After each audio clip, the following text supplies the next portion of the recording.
Satnam Shri Waheguru Sahib ji.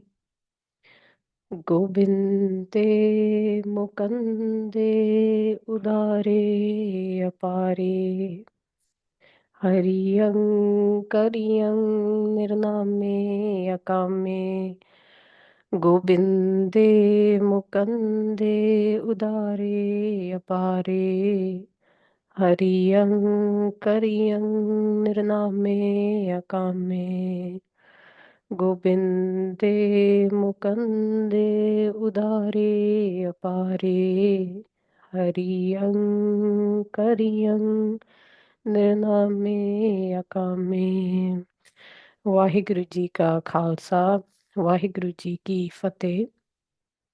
Today we're going to continue the recording from Salok, the Adhyay chapter 17th onwards.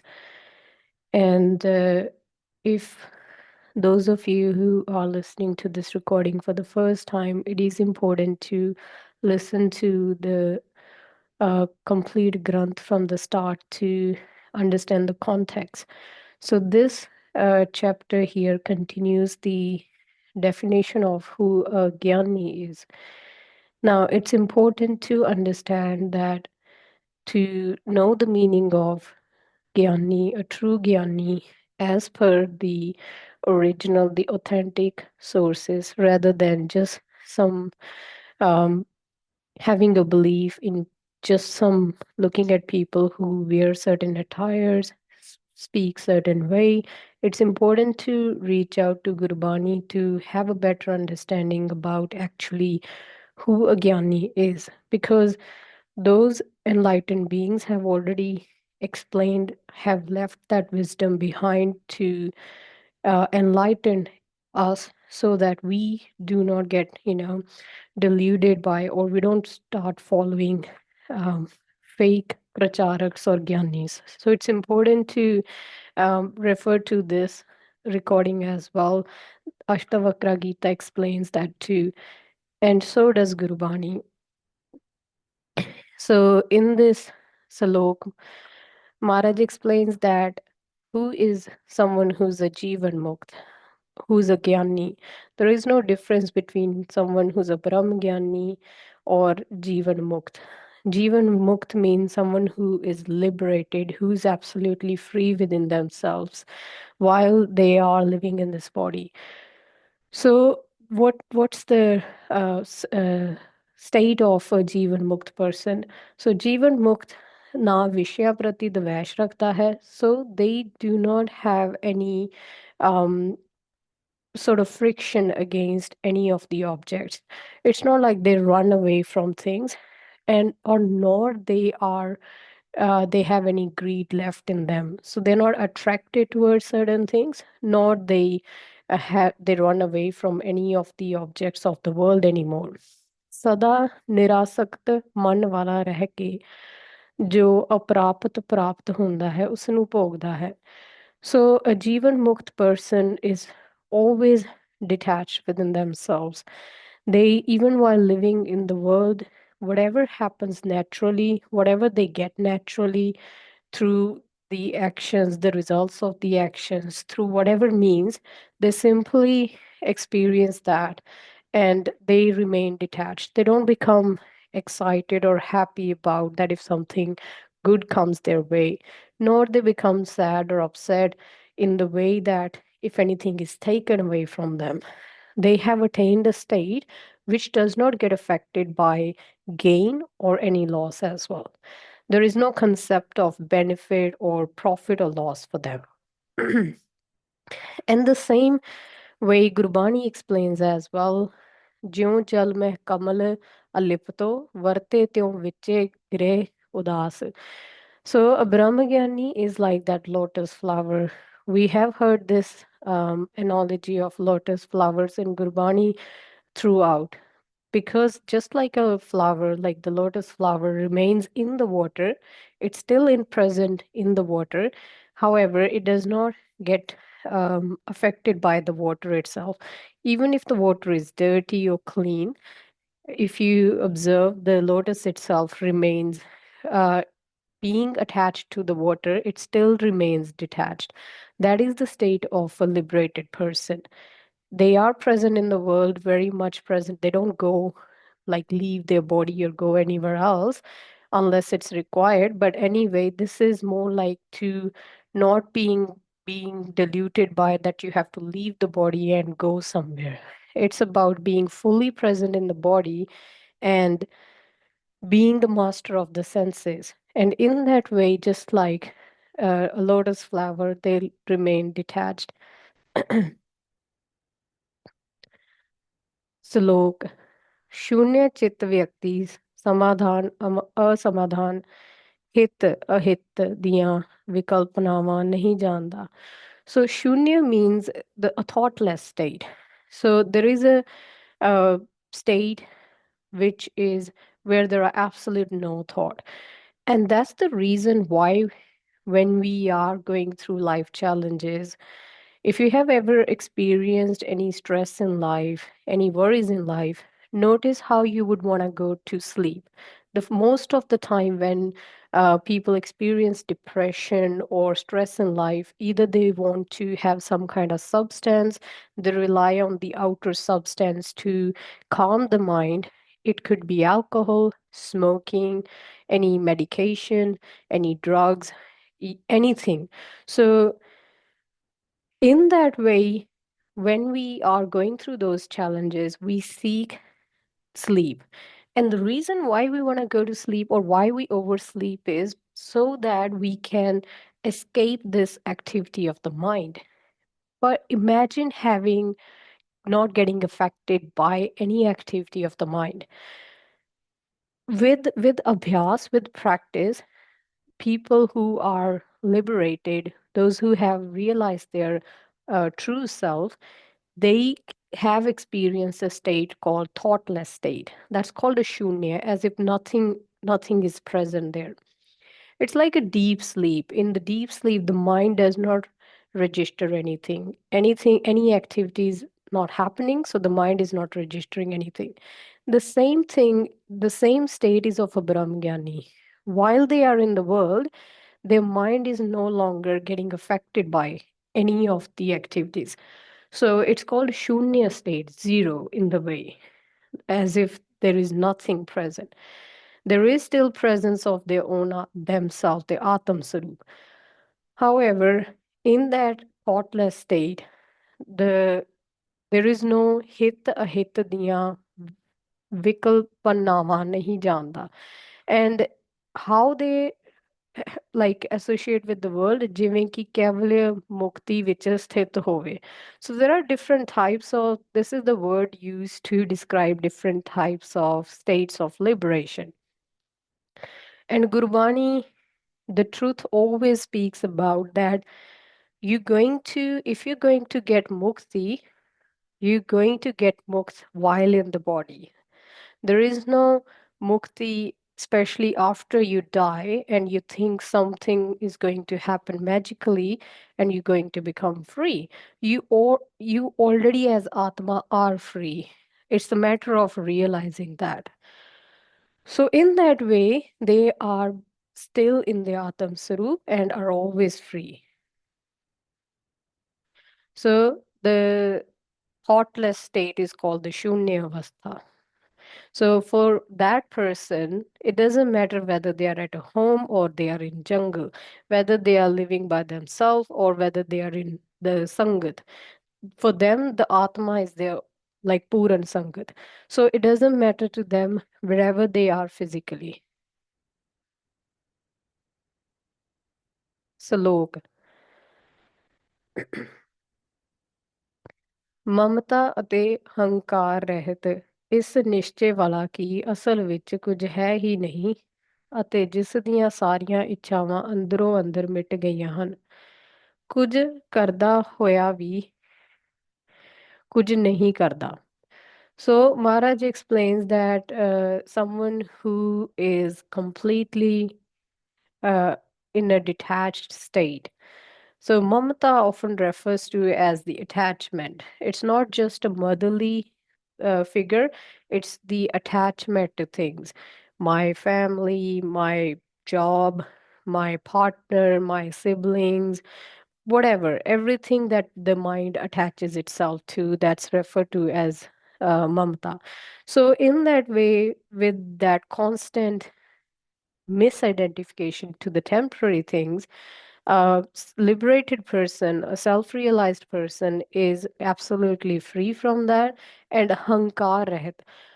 So, hankar is, in simple words, is called as that I am the doer, because a liberated person has understood the reality. They have understood they're not the doer of things. The things are happening as per its nature.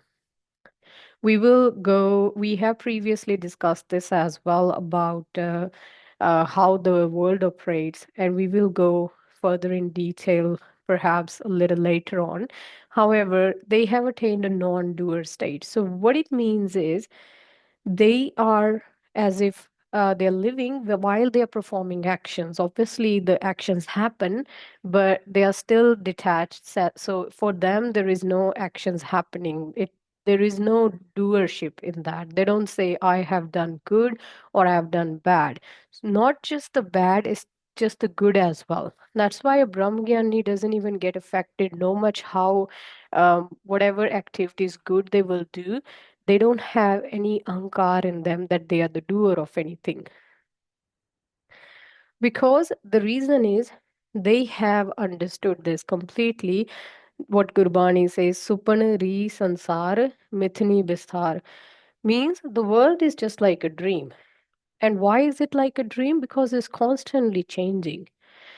If I ask you, if you don't have any pictures of your childhood, let's say you have absolute no record of your childhood, and you will know that obviously you have experienced your childhood, but there is no physical evidence of it.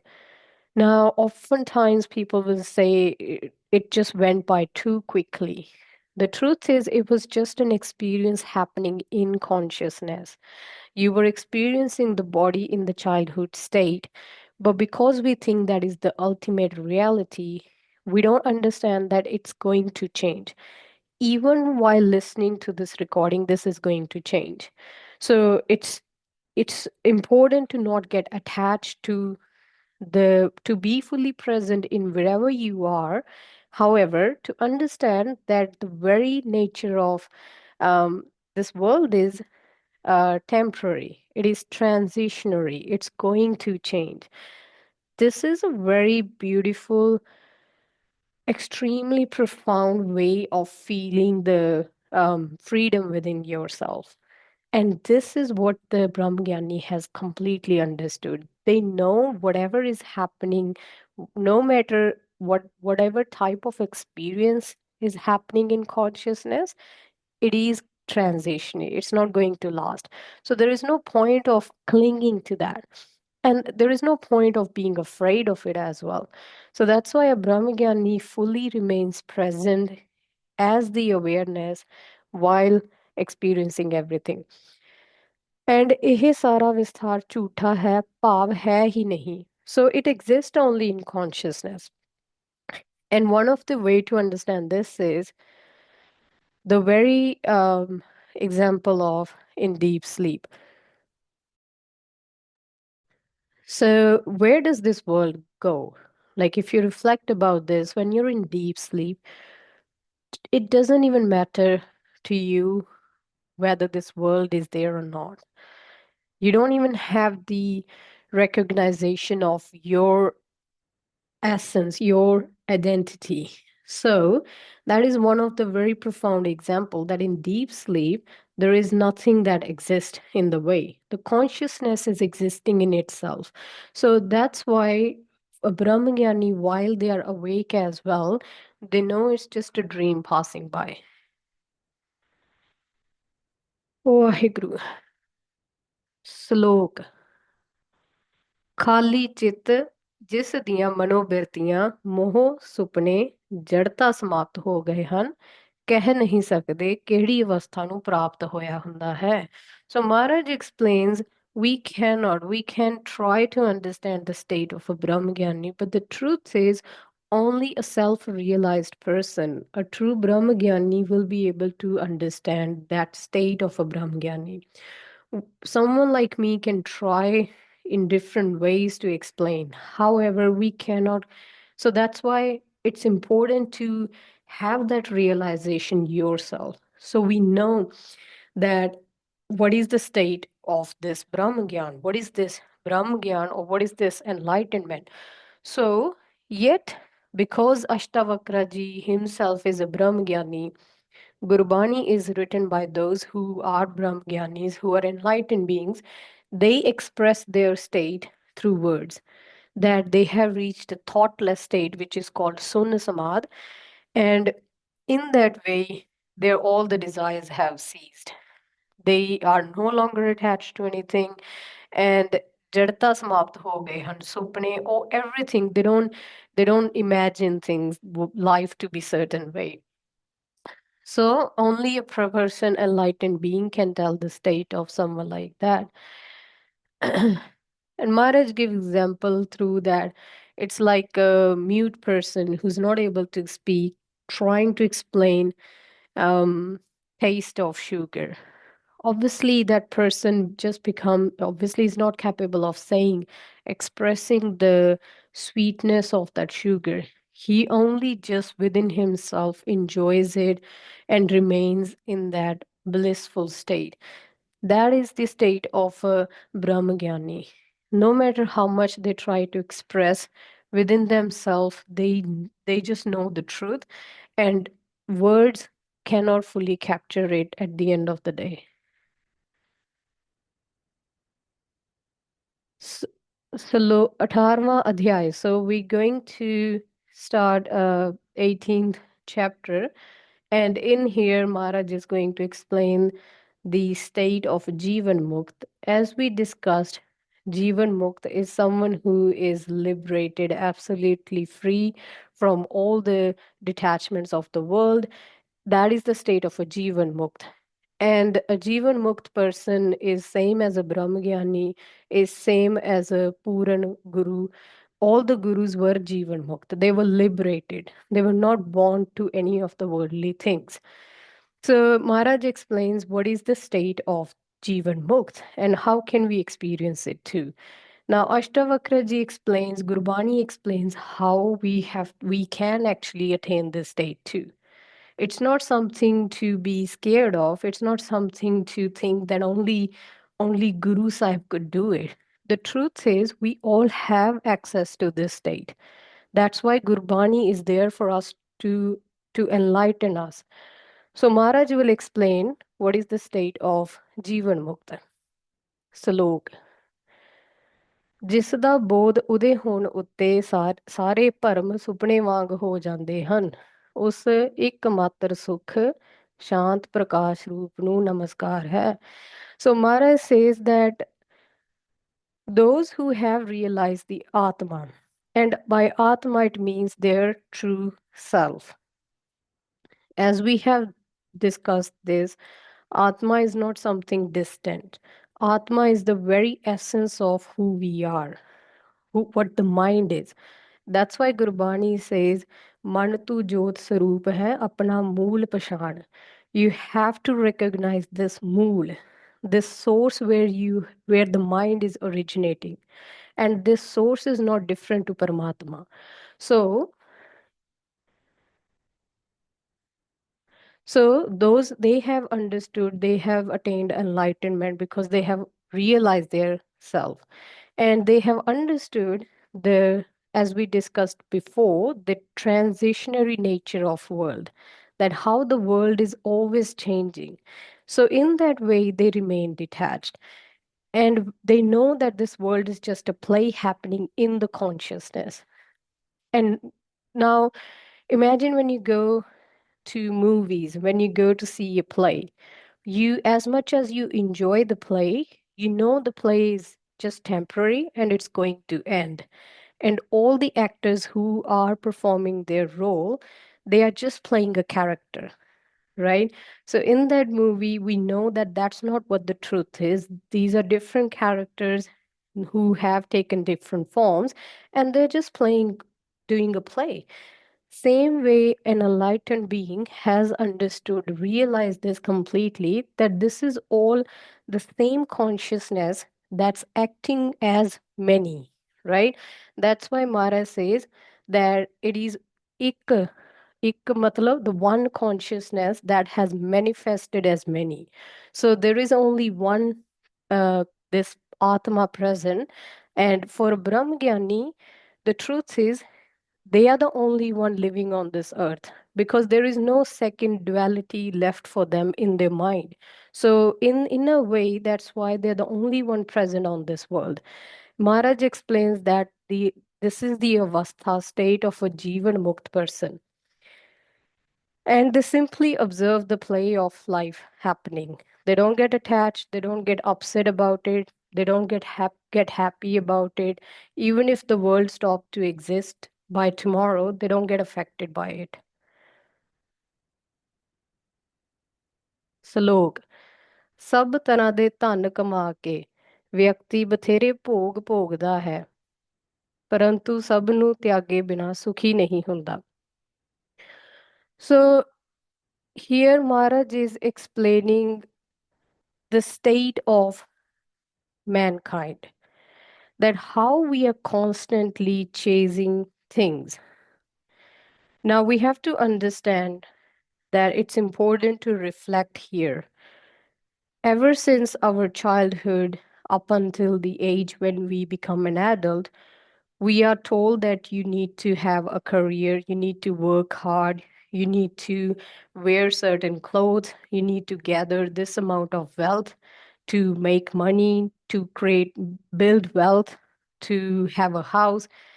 Now, this does not mean that you shouldn't do that. This doesn't mean that you shouldn't have a house on your head, a roof on your head, or a car to drive. This is still explaining that the reality of situation, that how much actually effort you have to put to gain these things. Because truth is, all of us are actually wanting one thing, that is the peace, that is this sukh that we want to experience, right? So that's why we go to work, we make a living so that we can buy the things that we want, that gives us pleasure, right? So Maharaj is giving us example where Maharaj says that kar kar thake vade vadere, that take an example of your ancestors. They have done that already. They have built properties, they have bought lands, they have done everything what you are doing right now. But they still could not become liberated, or they still could not fulfill those desires.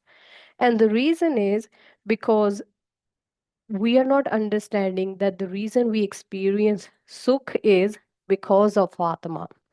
We are not experiencing sukh because of the object. The reason we experience sukh is because the mind becomes still.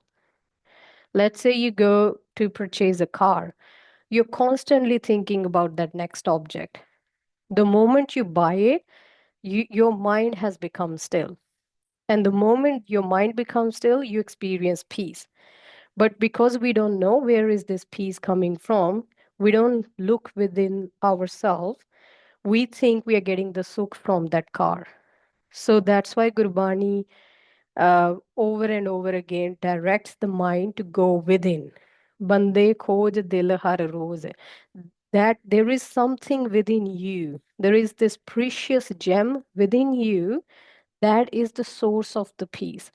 So, in that way, Mara says, we are constantly working hard to attain the next goal, to attain the next thing. And when that experience disappears, we start chasing more and more in that way. So this is a constant race going on. ਸ਼ਲੋਕ ਕਰਤਵ ਦੁੱਖ ਰੂਪੀ ਸੂਰਜ ਦੀ ਤਪਸ਼ ਨਾਲ ਦੁਖੀ ਅੰਤਰ ਮਨ ਵਾਲੇ ਨੂੰ ਸ਼ਾਂਤੀ ਦੀ ਅੰਮ੍ਰਿਤ ਬਰਖਾ ਬਿਨਾ ਕਿਵੇਂ ਸੁਖ. So Maharaj here is going to explain that ਦੁਨੀਆ ਕੇਰੀ ਦੋਸਤੀ ਮਨਮੁਖ ਦਜ ਮਰਨ. ਸੰਸਾਰ ਨਾਲ ਦੋਸਤੀ ਨਿਭਾਉਂਦਾ ਹੋਇਆ ਮਨੁੱਖ ਕਈ ਤਰ੍ਹਾਂ ਦੇ ਕਰਤਵ ਜਾਲਾਂ ਵਿੱਚ ਫਸ ਕੇ ਸੜਦਾ ਭੁੱਜਦਾ ਰਹਿੰਦਾ ਹੈ. ਮਾਤਾ ਪਿਤਾ ਪਰਿਵਾਰ ਪ੍ਰਤੀ ਸੰਬੰਧੀਆਂ ਦੋਸਤਾਂ ਮਿੱਤਰਾਂ ਪ੍ਰਤੀ ਸਮਾਜ ਦੇਸ਼ ਪ੍ਰਤੀ ਕਰਤੱਵ ਨਿਭਾਉਣ ਦੀ ਭੱਜ ਦੌੜ ਵਿੱਚ ਦੁਖੀ ਰਹਿੰਦਾ ਹੈ ਕਿਉਂਕਿ ਬੰਧਨ ਮਾਤ ਪਿਤਾ ਸੰਸਾਰ ਹੈ। So let's understand this in a very realistic way. Maharaj is not saying that run away from your family, don't love your parents, don't love your siblings, don't love your partner. Maharaj is explaining that can you actually be fully present with them? Can you actually can you fully love everyone around you without having being attached to them? This is the state Maharaj is saying that the moment you think this is my parent, this is my sibling, you are creating a problem for yourself. The reason is because they are going to pass away one day. That is the truth of the world. No one has stayed forever in this world. It's not a scary thing, it's actually a very simplified truth. But because we don't talk about this, we have this fear of losing our loved ones. So Mara says that is the reason why you're going to suffer because you're not practicing detachment. It's okay to get married. It's okay to live with your family. It's completely, obviously, more encouraged in spirituality. But Maharaj is saying, understand that the parents that you have, the siblings that you have, it is the actually the Atma itself playing as many. The same consciousness is in them, and that's the same consciousness who you are. So instead of seeing them as many, see the one Jyot in everyone. And from that, you will just enjoy this play even beautifully without being attached to them because that is the truth about life, that life takes birth and then it stays for some time and then it disappears. We take birth, obviously, we know, and then our parents gonna get old, then they're gonna pass away one day. But imagine you actually understood that it is the Atma that was the present, and the Atma does not die. It is just the form that has disappeared. So, in that way, you will become liberated. So, Maharaj is explaining that how much suffering we actually experience because of this attachment. ਸੋ ਸੁਖੀ ਹੋਣ ਲਈ ਉਸ ਨੂੰ ਸ਼ਾਂਤੀ ਰੂਪੀ ਬਰਖਾ ਦੀ ਲੋੜ ਹੈ ਜਿਸ ਲਈ ਬੰਧਨ ਕਾਟਨਹਾਰ ਮਨ ਵਸੇ ਤੋ ਸੁਖ ਪਾਵੇ ਨਿਜ ਘਰ ਬਸੇ. So in that way, to experience the eternal bliss, right? We were talking about that the very nature of Atma, the very nature of consciousness is peace. It's parallel to itself. It's the very nature of Atma. Those who have understood or those who have realized their Atma Sarup, they are experiencing peace constantly because it is the very nature of the Atma. So you can't separate these two things. That's why it's called Parampad, it's Param Sukh, that this is the highest form of bliss anyone can actually experience. So Mara says within yourself, your mind is no longer attached to everyone, those your family, friends around you, because you have understood the essence of reality.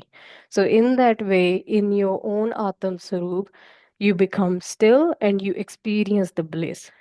Because the truth is, we all want to experience so-called the time. And why do we want to experience so-called the time? Because we know that is our own Sarup. We just have forgotten about it, right? That's why everyone, nobody in this world would want to experience dukh. If given an option whether to go to a path of dukh or sukh, they will choose peace, right? Because that is the very nature of what Atma is. Salok, ਇਹ ਸੰਸਾਰ ਭਾਵਨਾ ਮਾਤਰ ਹੈ ਅਸਲ ਵਿੱਚ ਕੁਝ ਹੈ ਹੀ ਨਹੀਂ ਹੋਂਦ ਅਨਹੋਂਦ ਵਿੱਚ ਅੰਤਰਵਿਆਪੀ ਸੁਭਾਵਾਂ ਦੀ ਅਨਹੋਂਦ ਨਹੀਂ ਹੈ ਅਰਥਾਤ ਸੁਭਾਅ ਬਦਲਦੇ ਨਹੀਂ जैसे सुपना रैन का तैसा संसार. So Maharaj is again this the reason why Gurbani repeats itself a lot, or the teachings has to be repeated a lot, is so that we can actually understand and realize. That's why Gurbani constantly talks to the mind. That's how the mind gets transformed. You know, when you listen to a song over and over again, you will notice that your mind starts repeating that song in your head. That's exactly what Gurbani does through Kirtan. Mara says, do the Kirtan so your mind, instead of wandering around, is actually transforming itself. Whether you know it or not, the moment when you are singing Kirtan, when you're reading Gurbani, your mind is actually changing its formation. In neuroscience, this is called as like the pathways of neurons are changing. So that's how the brain activity works. It can create a new pathway. So it's like rewiring of the mind. So Mara says, understand this well, that this world is a dream happening. Okay, ਜਿਵੇਂ ਰਾਤ ਦਾ ਸੁਪਨਾ ਕੇਵਲ ਇੱਕ ਕਲਪਨਾ ਮਾਤਰ ਹੈ. Like, obviously, when you, let's say, have a dream at night, and when you wake up from that dream, you will realize, hang on, I was just, lying on my bed, and this dream happened. And then you start questioning that where did this dream happen? Obviously, sometimes we think that dream was real and we get scared. But when you wake up from the dream, you feel relieved. You obviously will feel, oh, thank God, it was just a dream, not actually reality. Imagine waking up from this dream of life itself and being fully present in the true self. I like to call it awareness. The closest definition of in English to Atma is the awareness, the observer. So when you're fully aware as who you are, which is this awareness, everything else becomes transitionary. You understand that this is all just happening because of the nature. In मैं कछ साचो नहीं नानक बिन भगवान. So whatever we are actually perceiving, इनमें कुछ साचो नहीं, the only thing that exists is the consciousness. Bin Bhagwan means that nothing exists without the Atma. But because we label it differently, or this is my friend, this is my family, this is the person I don't like, this is the person I like. Do you see how this is only happening in the mind? But the Brahmagyanis, they have understood actually it's just Atma playing with itself. It's their consciousness just creating the play in the mind. So ਇਸ ਵਿੱਚ ਭਗਵਾਨ ਤੋਂ ਸਿਵਾ, yeah, so they're explaining the same thing, that there is nothing else apart from Paramatma that exists. Salok, संकल्प रहित जतन रहित विकार रहित दोष रहित आत्मा पद ना दूर है ना ही सीमित है ओह सदा प्राप्त ही है. So as we were discussing before, that Atma, Paramatma is not something that is in the sky, not a person that's sitting somewhere on a throne. It's not distant. Paramatma is not separate to who you really are. So, Paramatma is the very essence of each one of us. It's not something distant at all. It's not something ghostly. It's the very essence. It's the very reason you're able to speak. It's the very reason you're able to experience this world. It is that awareness, that consciousness that's present within you as you. So sankalp rahat means thought, without any thought, that Atma does not think that I want to do this or I want to do that. That is the mind that does that. And as we have learned before, mind is just a bundle of thoughts. That's what we call mind. But the awareness that who you are does not have any thoughts.